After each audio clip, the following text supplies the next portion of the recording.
Gold, trusted gold buyers. మీరు తాకట్టు పెట్టిన బంగారాన్ని విడిపించి ఈ రోజు ఉన్న మార్కెట్ ధరకు కొనబడను.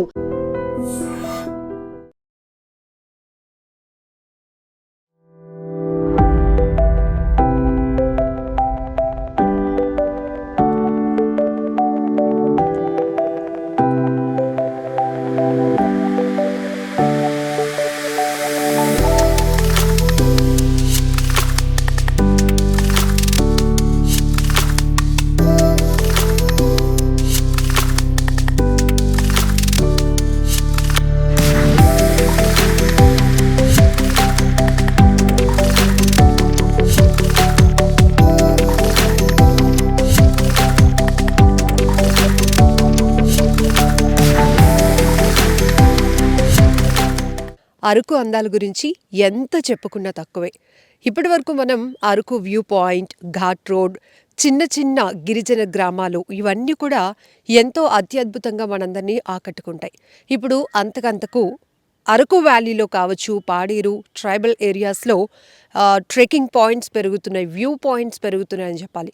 ఎందుకంటే టూరిజం కూడా ఆ స్థాయిలోనే పెరుగుతోంది. ప్రతి ఒక్కరూ స్ట్రెస్ఫుల్ లైఫ్ లీడ్ చేస్తున్నారు కాబట్టి ఖచ్చితంగా ఒక కొత్త ప్రాంతానికి వెళ్ళాలి, ఒక కొత్త అనుభూతి పొందాలి అనే కాన్సెప్ట్ తీసుకుంటున్నారు.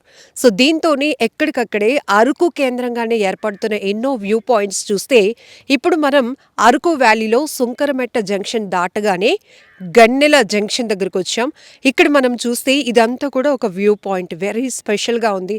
ఎంత ప్రశాంతంగా ఉందంటే అటువైపేమో పెద్ద పెద్ద చెట్లు పొడుగ్గా కనబడుతున్నాయి, కాటేజెస్ ఉన్నాయి, ఓపెన్ ప్లేస్ ఉంది, ట్రెక్కింగ్ పాయింట్స్ పెట్టారు. ఇక్కడ మీరు చూస్తున్నారు కదా, పాల సముద్రంలా ఉంది. యాక్చువల్గా ఈ టెంపరేచర్లో అంటే నవంబర్, డిసెంబర్, జనవరిలో అరకు టూరిజం గురించి మాట్లాడుకోవాలంటే నెక్స్ట్ లెవెల్ ఉంటుంది. ఎందుకంటే వింటర్లో అరకు అందాలు చూడటం అనేది అదొక గ్రేట్ థ్రిల్ అనేది చెప్పాలి. ఎందుకంటే ఆ మంచు పొరలో అలాగా మేఘాలు కొండే కిందకు దిగొచ్చిందా, భూమిపైన పరుచుకుందా అన్నంతగా ప్రతి ఒక్కరిని అత్యద్భుతంగా ఆకట్టుకుంటాయి, ఆశ్చర్యపరుస్తాయి ఇక్కడ. సో ఇప్పుడు టైం ఎంత అయిందో తెలుసా? 7 అయింది.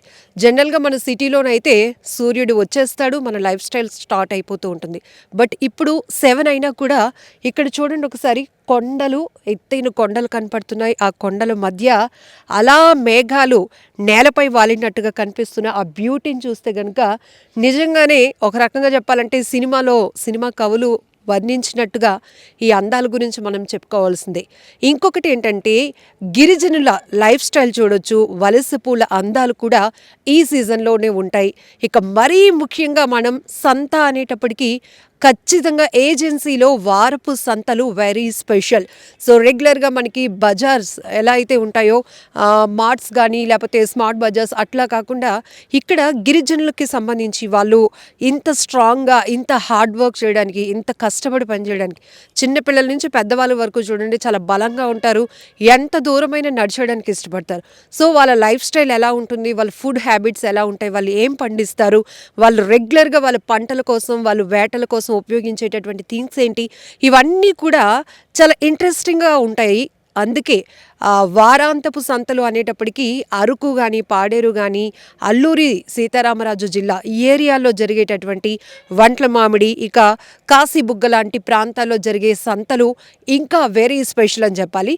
అయితే శుక్రవారం అరకు వ్యాలీ సంత చాలా అట్రాక్టివ్గా ఉంటుంది. అక్కడ వచ్చేటటువంటి ఫ్రెష్ వెజిటేబుల్స్ కావచ్చు, గిరిజనులు ఉపయోగించే అనేక వస్తువులు కావచ్చు, అన్నీ కూడా అక్కడ ఉంటాయి.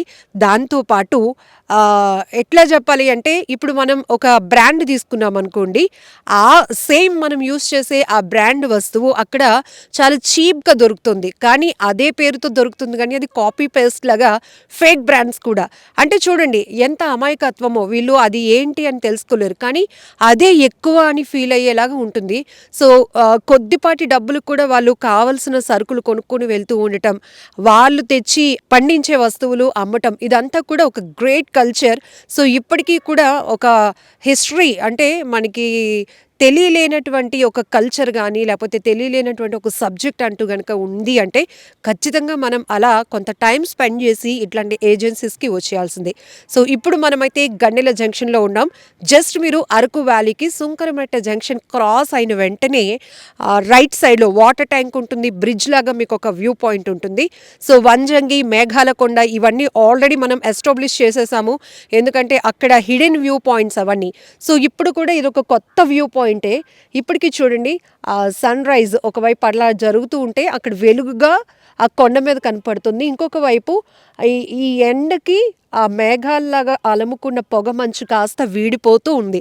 సో అవి అలా ఆవిరైపోతున్నట్టు కనపడుతున్న ఆ దృశ్యాలు. ఇంకా ఎగ్జాక్ట్లీ ఈ బ్యూటిఫికేషన్ ని వర్ణించాలంటే జగదేక వీరుడు అతిలోక సుందరి సినిమాను గుర్తు చేయాల్సిందే. అవి సెట్స్ అయితే ఇది రియల్ అన్నమాట. సో అందుకే నేచర్లో ఉన్న వండర్ని మనం ఇలా చూసి ఆస్వాదించి ఒక కొత్త అనుభూతి పొందాలంటే ఈ సీజన్లో డిసెంబర్, జనవరి, నవంబర్ ఈ 3 months మాత్రం 100% ఇక్కడికి వచ్చేస్తే కనుక ఒక కొత్త ఎక్స్పీరియన్స్, ఒక గ్రేట్ ఎక్స్పీరియన్స్ మనం చూడొచ్చు. సో ఇప్పుడు మనం ఒక 1/2 hour నుంచి దాన్ని అబ్జర్వ్ చేస్తూ ఉంటే చూడండి. సో అలా అలా అలా సూర్యుడి వెలుగుకి ఆ కాంతికి ఆ మేఘాల్లో అలముకున్నటువంటి ఏదైతే మంచు దుప్పటి అని అంటుంటా కదా అది అలాగా వీడిపోతుంది. సో ఇప్పుడు ఆ మంచు లోపల నుంచి ఆ చెట్లు మనకి కనపడుతున్నాయి. మీరు జస్ట్ అబ్జర్వ్ చేస్తే కనుక స్క్రీన్ పైన. సో ఇంతకు ముందంతా ఈ పాయింట్లో మనకి చెట్లు ఉన్నాయన్న విషయమే తెలియదు, కానీ ఇప్పుడు ఆ మంచు అలా అలా అలా అలా కరిగిపోతూ ఉంటూ ఆ మధ్యలో ఉన్నటువంటి చెట్లన్నీ మనకి కనిపిస్తున్నాయి. ఎత్తైన కొండలు, లోయలు, మధ్య మధ్యలో చిన్న చిన్న గిరిజన గ్రామాలు, ఘాట్ రోడ్లు.